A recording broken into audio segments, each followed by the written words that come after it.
Buenos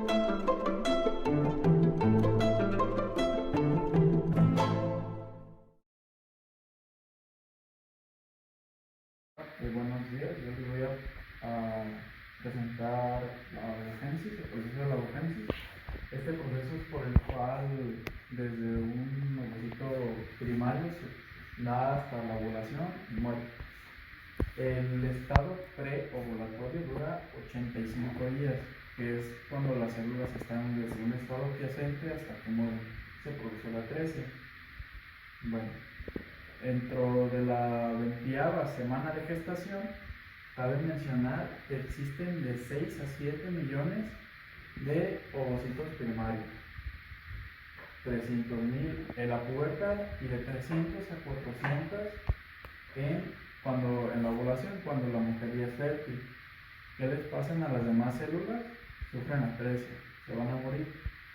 Bueno, con este dibujo quise representar la ovogénesis, el proceso de la ovogénesis, que va desde un folículo primordial a un folículo primario, un folículo secundario, un folículo terciario maduro de Graf. Aquí ya está la liberación del óvulo, un cuerpo lúteo primario, un cuerpo lúteo secundario y el cuerpo de Ahlkens. Bueno, tenemos dos fases foliculares, una fase folicular temprana que dura 7 días y una fase folicular tardía que dura los otros 7 días. Bueno, en ambas fases va a haber un aumento de la hormona foliculoestimulante, la cual nos va a ayudar al crecimiento de nuestros folículos primordiales. Y al 14º día, por un aumento de la hormona leutilizante, nuestro folículo terciario de Graf se va a romper y nos va a liberar el óvulo. Y aquí tenemos nuestros cuerpos lúteos, que los cuerpos lúteos van a ser los principales productores de progesterona, los cuales nos van a ayudar a sostener el endometrio del útero. Después, el cuerpo de Ahlkens, ese ya va a ser cuando el cuerpo lúteo muere y ya no va a producir progesterona. Es por eso que la mujer vuelve a menstruar. Bueno, entonces, al día 14, después de la fase folicular tardía, se libera el óvulo. Y el proceso por el cual el cuerpo lúteo se convierte al cuerpo de Ahlkens va a ser el tiempo variable.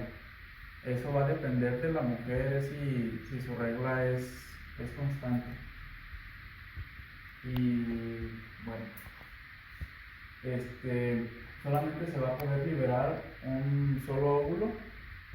Aproximadamente hay de 15 a 20 ovocitos compitiendo, pero solamente uno va a ser el que va a poder ovular. Bueno, ¿cuáles son las diferencias del ovocito primario? Bueno, el ovocito primario está compuesto por una monocapa de células de la granulosa, y el primer signo de desarrollo es cuando esas células se hacen cuboidales. Bueno, en el ovocito, cuando se hacen cuboidales ya va a ser el ovocito primario. En el ovocito secundario, aquí va a haber un aumento de la hormona foliculoestimulante, la cual nos va a ayudar a que se haga un crecimiento más rápido de las células de la granulosa. Y en el folículo terciario maduro de Graf, en este se va a poder distinguir una teca interna y una teca externa. Cabe mencionar que en el folículo secundario también se va a añadir una capa de glicoproteína denominada la zona pelúcida. Esta zona pelúcida nos va a separar el ovocito de las células de la granulosa. Bueno, otra vez en el folículo terciario tenemos nuestra teca interna, nuestra teca externa. Se va a diferenciar también una intrafolicular, y nuestro ovocito con nuestra capa de glicoproteína denominada zona pelúcida se va a dirigir hacia uno de los polos. Con el aumento de la hormona leutilizante es cuando se va a romper el folículo de Graf y va a liberar el óvulo.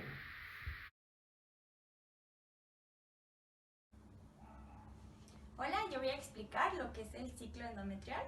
Vamos a tomar en consideración que el ciclo menstrual de una mujer regular es de 28 días. Es por eso que aquí puse una gráfica del día 1 al día 28.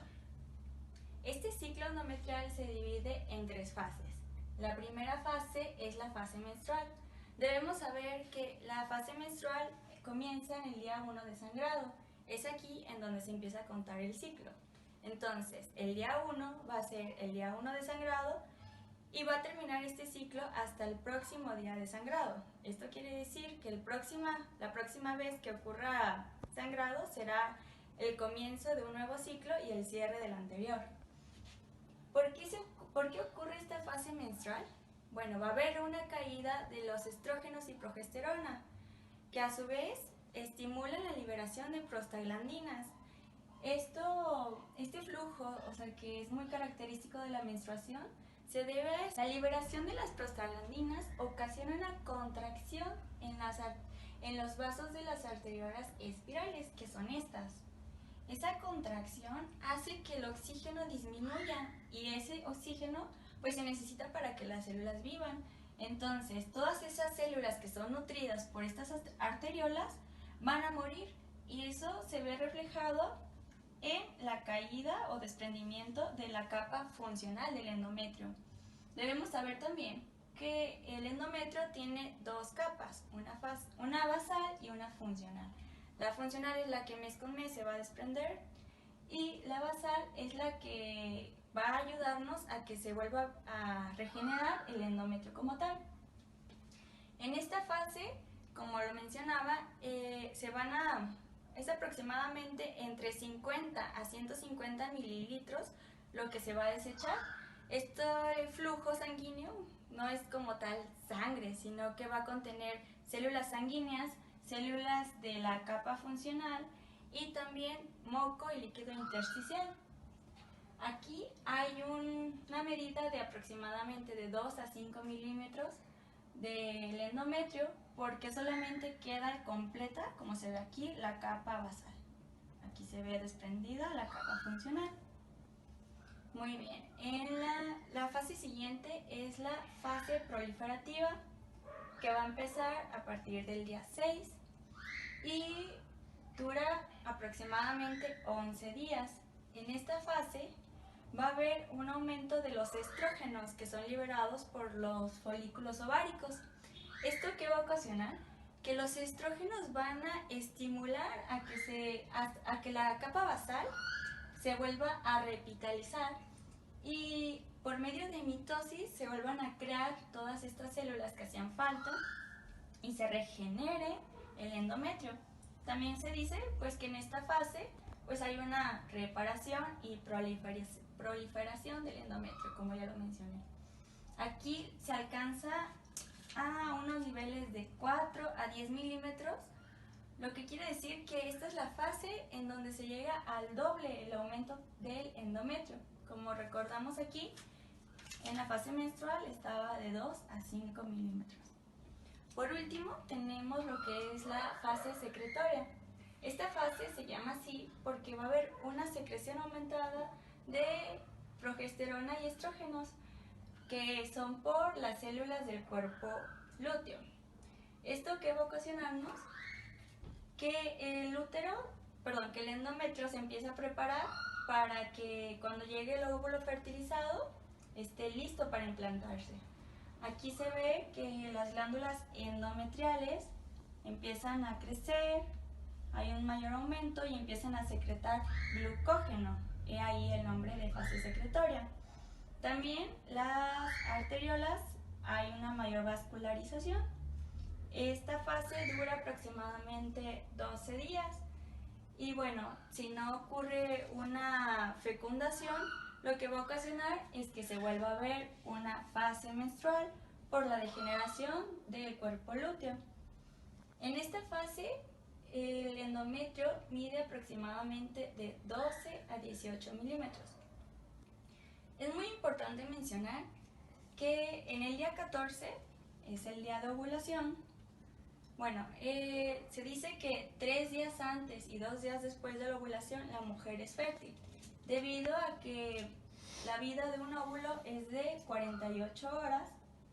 Entonces tenemos el día 14 de ovulación, 2 días después somos fértiles y 3 días antes también. ¿Por qué? Porque el espermatozoide tiene vida 72 horas. Entonces, si llega a haber una fecundación aquí, perdón, si llega a haber una coito, es muy posible que quedes embarazada. Ahora vamos a hablar sobre las hormonas gonadotrópicas en el ciclo sexual femenino. El primer paso para esto va a ser que el hipotálamo me libere la hormona GnRH o la hormona liberadora de gonadotrópicas de una manera pulsátil, y esta me va a secretar la FSH y la luteinizante a nivel de la adenohipófisis. Su estimulación, como acabo de decir, va a ser pulsátil. Las pulsaciones rápidas me van a liberar la luteinizante, mientras que las lentas me van a secretar la FSH. Y bueno, ahora vamos a hablar sobre cada una de estas hormonas. Primero la FSH, que va a estar representada en azul en esta gráfica. Va a tener 2 fases de liberación. La primera, como podemos ver aquí, es una meseta y va a estar en la fase folicular. Esto sucede para promover el crecimiento del folículo y la selección del folículo dominante, o sea, del que ya después se va a ovular. Esta selección me va a ayudar a la estimulación del estrógeno, que va aquí, más o menos por aquí, y esto va a ser dado gracias a una enzima llamada aromatasa. Y bueno, su segunda liberación va a estar aquí, que va a ser el pico, y esta va a suceder justo antes de la ovulación, porque me va a ayudar al crecimiento de la capa granulosa. Y bueno, podemos ver que acá ya va a estar inhibida, va a ser, después de la ovulación va a haber un descenso, y eso va a ser gracias a el estrógeno aquí, que está representado de color naranja, y esto va a ser en un proceso de retroalimentación negativo. Ahora hablemos de la luteinizante, que va a estar representada en amarilla. Esta solo va a tener un pico que va a corresponder a la ovulación. Recordemos que sin esta hormona no tenemos ovulación. Y bueno, todo esto va a estar desencadenado gracias a los estrógenos. Los estrógenos van a actuar en la adenohipófisis y me van a secretar un aumento en la luteinizante. Su función de la luteinizante va a ser estimular el crecimiento de la teca y me va a inducir, pues como ya dije, la ovulación, y me va a favorecer lo que es la luteinización del folículo aquí en la fase lútea. Y estas van a ser, bueno, las dos hormonas, lo que es la folículo estimulante y la luteinizante, me van a ser inhibidas las dos por el aumento de los estrógenos. Ahora yo les voy a explicar el ciclo hormonal, pero en relación a las hormonas ováricas, que es el estrógeno y la progesterona. Recordemos que ambas, tanto el estrógeno como la progesterona, se presentan de una forma activa en una de las 2 fases de nuestro ciclo menstrual. Recordando o retomando lo que dijo Ale, la FSH actúa a nivel folicular estimulando la activación del estrógeno.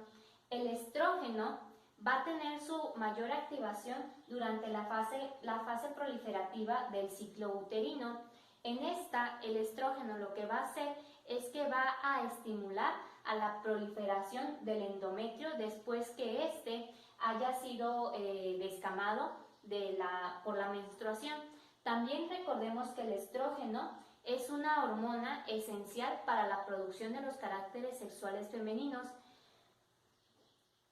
observemos que no solamente el estrógeno actúa a nivel de nuestro útero, sino que también tiene acción a nivel de la hipófisis. En este caso, al principio del ciclo, el estrógeno, como está en estimulaciones moderadas, hace que la hormona luteinizante se encuentre disminuida o en una secreción baja.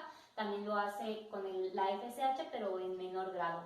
Conforme van pasando los días, el estrógeno, durante la mitad de nuestro ciclo menstrual, en un mundo donde todas las mujeres tuvieran un ciclo regular, en el día 14, el estrógeno va a tener un pico máximo que a nivel de la hipófisis va a estar generando una retroalimentación positiva, permitiendo así que la hormona luteinizante igualmente tenga su pico, generando, recordemos, pues la ovulación en el día 14 en el caso de un ciclo menstrual regular. Dado esto, el ovocito sale del cuerpo lúteo y ahora el cuerpo lúteo va a ser el encargado de, digámoslo, manipular o estimular a nuestras hormonas ováricas. En este caso, el cuerpo lúteo va a ser el encargado de activar o de estimular a nuestra progesterona. Observemos que después de que se da la fase ovulatoria, ahora la progesterona es quien tiene la curva máxima de activación. ¿Por qué? Porque yo ya no necesito madurar a mis óvulos, mi ovocito ya está maduro. Ahora lo que mi cuerpo necesita, lo que mi cuerpo intenta hacer por medio de la progesterona es hacer que el cuerpo de la mujer se prepare para generar para preparar a nuestro útero y a todo el cuerpo para un posible embarazo o una posible gestación. Es por ello que la progesterona a nivel de nuestro útero va a realizar varias acciones. Lo primero que va a hacer es, digámoslo, terminar de ensanchar nuestro útero. ¿Para qué? Para que este endometrio tenga la nutrición suficiente o adecuada para el proceso, para cuando se dé la implantación del óvulo fecundado.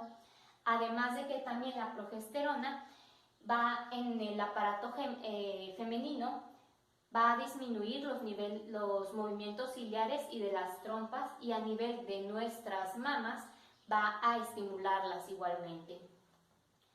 En el caso que no se dé una fecundación, pues recordemos que nuestro cuerpo lúteo va a degenerar y pues va a morir. Entonces, si mi cuerpo lúteo muere, ¿qué va a pasar con mis hormonas? Pues estas van a empezar a tener una caída abrupta. En este caso, la progesterona, recordemos que si empieza a caer, si su secreción empieza a disminuir, entonces yo ya no tengo quien mantenga mi endometrio en pie. Entonces va a dar cabida pues a la menstruación. También algo importante que debemos recordar es que cuando nuestras hormonas ováricas están disminuyendo, o sea, la secreción disminuye, eso permite que la GnRH se active, y si se activa la GnRH, pues va a empezar un nuevo ciclo.